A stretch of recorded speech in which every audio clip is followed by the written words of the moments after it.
क्या हमारे लड्डू गोपाल जागृत हैं? ये जानने की जिज्ञासा हम सभी के मन में रहती है। तो आज मैं आपको ऐसे 7 संकेत बताऊंगी जिससे आप जान सकते हैं कि आपके लड्डू गोपाल जागृत हैं या नहीं। और अगर आपको इनमें से एक भी संकेत मिला है तो वीडियो को लाइक करके अपना एक्सपीरियंस जरूर कमेंट कीजिएगा। दोस्तों, लड्डू गोपाल की सेवा करना हम सभी को अच्छा लगता है, लेकिन कुछ संकेत ऐसे हैं जिनसे हम पहचान सकते हैं कि लड्डू गोपाल हमारी सेवा से खुश हैं या नहीं।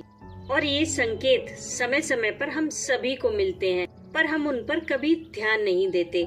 और ये संकेत उन लोगों को ज्यादा मिलते हैं जो लड्डू गोपाल की सेवा अपने भाव के द्वारा ज्यादा करते हैं, जिससे वो सेवा करते करते ये भी भूल जाते हैं कि वो भगवान हैं। तो पहला संकेत है कि घर में दूध, दही, घी, मक्खन इत्यादि की कमी न होना, क्योंकि लड्डू गोपाल को दूध, दही, मक्खन बहुत पसंद है।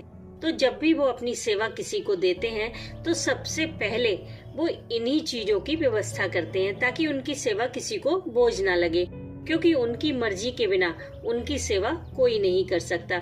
तो अगर आपके घर में इन चीजों की कोई कमी नहीं है तो आप श्योर हो जाएं कि आपके लड्डू गोपाल जागृत हैं।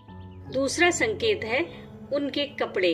तो जब भी आप उन्हें नहलाने के बाद 2 या 3 ड्रेस निकाल कर रखें कि इनमें से कोई ड्रेस पहना दी जाएगी, लेकिन जब पहनाने की बारी आए तो आपको किसी वजह से कोई दूसरी ड्रेस ही निकाल कर पहनानी पड़े, तो समझ जाना कि आपके लड्डू गोपाल जागृत हैं और वो अपनी पसंद नापसंद के हिसाब से आपसे सेवा ले रहे हैं। तीसरा संकेत है कि अगर आपके मन में अचानक से कोई चीज बनाकर लड्डू गोपाल को खिलाने का भाव आए, आपको लगे कि चलो आज ठाकुर जी को ये भोग लगाते हैं, तो समझ जाना कि लड्डू गोपाल खुद वो चीज खाना चाह रहे हैं, इसीलिए आपके मन में ये भाव आया। चौथा संकेत है कि कहीं बाहर जाने से पहले जब आप लड्डू गोपाल से इजाजत लेने जाते हैं, तब अगर आप देखें कि उनकी बांसुरी कहीं पड़ी है, मुकुट कहीं पड़ा है, पगड़ी कहीं पड़ी है, तब आप समझ जाना कि आपके लड्डू गोपाल जागृत हैं और वो आपके साथ जाने की जिद कर रहे हैं। ऐसे में अगर साथ ले जाना पॉसिबल ना हो तो आप उन्हें घर में ही थोड़ा घुमा दीजिए, जिससे उनका मन बहल जाएगा। पांचवा संकेत है कि जब आप सुबह उन्हें स्नान कराने जाएं, उस समय सारी तैयारी करने के बाद भी आप बार बार कोई चीज भूल जाएं और आपको बार बार उठना पड़े, तब आप समझ जाना कि आपके लड्डू गोपाल जागृत हैं और वो आपको बस थोड़ा सा परेशान करके खुश हो रहे हैं। दोस्तों, छठा संकेत ऐसा है जो हर किसी को नहीं मिलता। इसे वही महसूस कर सकता है जो लड्डू गोपाल को अपने हाथों से कुछ बनाने की चाह रखता हो। इसे महसूस करने के लिए आपको लड्डू गोपाल के पास जाकर बस ये कहना है कि आप उनके लिए कुछ बनाना चाहते हैं, जैसे कि ड्रेस है, स्वेटर है। उसके बाद आप जब जब लड्डू गोपाल के सामने जाकर बैठेंगे तब आपको लगेगा जैसे कि लड्डू गोपाल आपसे कह रहे हैं कि कहाँ है मेरी ड्रेस, कहाँ है मेरा स्वेटर। और जब तक आप वो ड्रेस या स्वेटर बना नहीं देते तब तक आपको चैन नहीं मिलेगा।